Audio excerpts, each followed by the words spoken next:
Today, the four candidates held a debate in Green Bay. Former Governor Tommy Thompson, former Congressman Mark Newman, businessman Eric Hovde, and State Assembly Speaker Jeff Fitzgerald each offered their solutions to federal problems. But the campaign has taken a negative tone in recent weeks, and that tone continued today. Fox 11's Mark Leland has our balanced coverage. There's no debating Republicans have their best chance in decades to claim a U.S. Senate seat held by Democrats since 1957. But before the four GOP candidates get a chance to take on Democratic Congresswoman Tammy Baldwin, they're clearly battling it out against each other. And your record is very sketchy, like many career politicians. People in Wisconsin are smart, and you would know that if you've been here for the last 24 years. You started. You're the first one to put up a negative ad against me.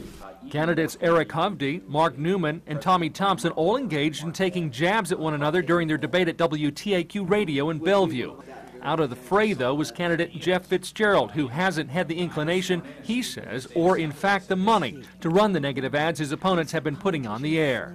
This is what people get fed up with, and I believe we should be focused on the issues, and I also believe we should be focused on Tammy Baldwin. In fact, Baldwin, in the latest Rasmussen Reports poll over the weekend, moved ahead of all four Republicans in head-to-head matchups, ranging from a 3% advantage over Hovde to 10% over Fitzgerald. The poll is based on phone interviews with 500 likely voters. The candidates did offer up ideas to balance the federal budget and alternatives to the changes in health care, key issues facing residents of Wisconsin that they all agree on. We've laid out a plan that balances the budget in a 5-year period of time by cutting $1.4 trillion of spending. Number one, let's introduce a balanced budget amendment. Let's pass Paul Ryan's budget.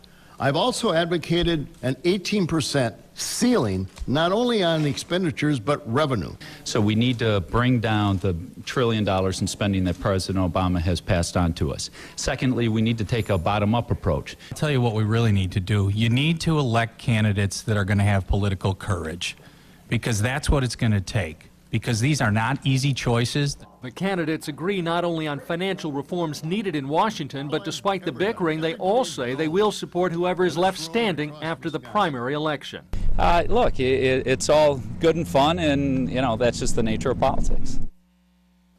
Now, despite acknowledging during the debate that the voters would be better off if the candidates focused on the issues, there's no indication the negative ads will actually stop. We will start seeing campaign commercials from Fitzgerald, though, in the final 2 weeks, who is keeping his ads positive, he says, but trailing the other three in the polls.